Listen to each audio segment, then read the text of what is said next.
بسم اللہ الرحمن الرحیم نحمدہ ونصلی علی رسولہ الکریم اما بعد۔ پیارے پیارے بچوں، ننھے مننے پھولو، اللہ تعالیٰ آپ سب کو ہمیشہ خوش رکھے۔ الاحسان اکیڈمی والے بھائی کی طرف سے السلام علیکم ورحمۃ اللہ وبرکاتہ۔ ہماری آج کی کہانی کا عنوان ہے جنازے کا غیبی انتظام۔ پیارے بچوں، نبی پاک صلی اللہ علیہ وسلم کے ایک صحابی تھے، حضرت ابو ذر غفاری رضی اللہ تعالی عنہ۔ وہ شہر میں نہیں رہتے تھے، دیہات میں، بلکہ ایک جنگل میں رہتے تھے، اور جگہ ایسی تھی کہ وہاں عام طور پہ کوئی آتا جاتا نہیں تھا۔ البتہ جب حج کے دن ہوتے تھے تو پھر وہاں سے لوگ گزرتے تھے، جو اس طرف کے علاقوں کے ہوتے تھے وہ آتے تھے، وہاں سے گزر کے حج کے لیے جاتے تھے۔ اور ایک دفعہ حضرت ابو ذر غفاری رضی اللہ تعالیٰ عنہ بیمار ہو گئے، اور بیماری سے ایسے محسوس ہوا کہ بس اب یہ دنیا سے جانے والے ہیں، ان کی وفات کا وقت قریب آ گیا۔ اب وہاں ان کی گھر والی تھی، ان کی بیوی تھی، اور ایک ان کی بیٹی تھی۔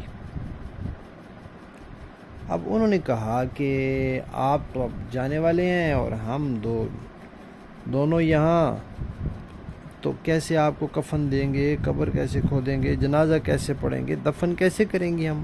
یہاں تو کوئی نہیں آتا، حج کے دنوں میں کچھ لوگ آتے ہیں، آج کل حج کا موسم بھی نہیں ہے۔ تو انہوں نے فرمایا کہ بھئی دیکھو، جنازے کی تو تم فکر نہ کرو، میرا جنازہ پڑھنے کے لیے کچھ لوگ آئیں گے۔ ان کی بیوی نے کہا وہ کیسے؟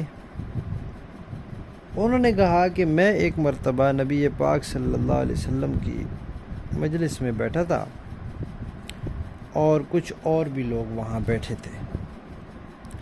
تو نبی پاک صلی اللہ علیہ وسلم نے فرمایا کہ آپ سب میں سے ایک آدمی ایسا ہے جو اکیلا ہوگا تو فوت ہو جائے گا، اور پھر اس کا جنازہ پڑھنے کے لیے مسلمانوں کی ایک جماعت آئے گی۔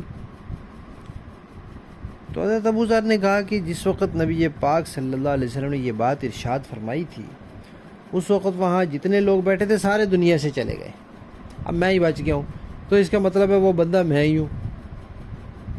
تو جب بھی میری وفات ہوگی تو کچھ نہ کچھ لوگ جنازہ پڑھنے ضرور آئیں گے۔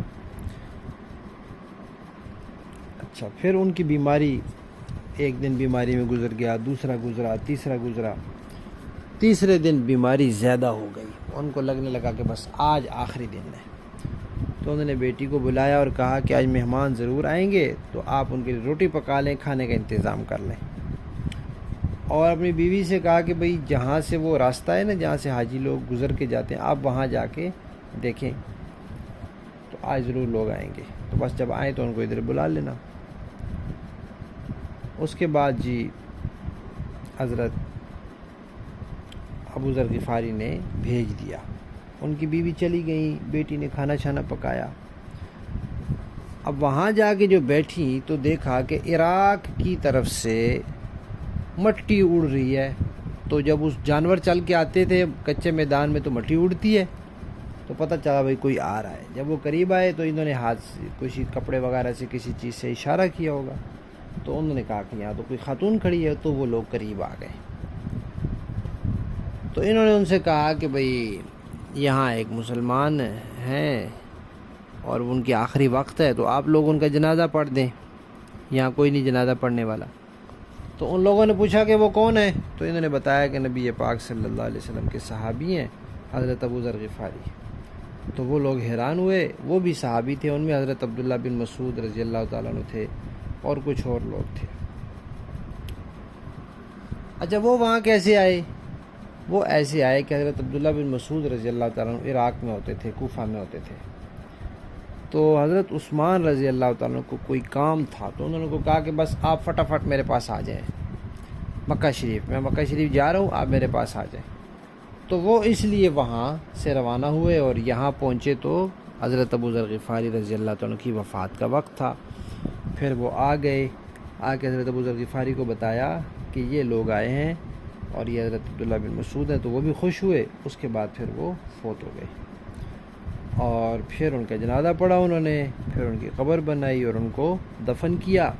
اس کے بعد گھر والوں نے کہا جی کھانا تیار ہے، تو انہوں نے کہا یہ کھانا پہلے سے کیسے تیار ہے اتنے لوگوں کا؟ تو ان کی بیٹی نے بتایا کہ ابا جان نے کہا تھا کہ آج مہمان ضرور آئیں گے، لہذا کھانا تیار کر لو، تو میں نے کھانا تیار کیا ہے۔ تو حضرت عبداللہ بن مسعود کہنے لگے واہ سبحان اللہ، حضرت ابو ذر یہ جب زندہ تھے تو پھر بھی سخی تھے، جب دنیا سے چلے گئے تو پھر بھی سخی ہیں۔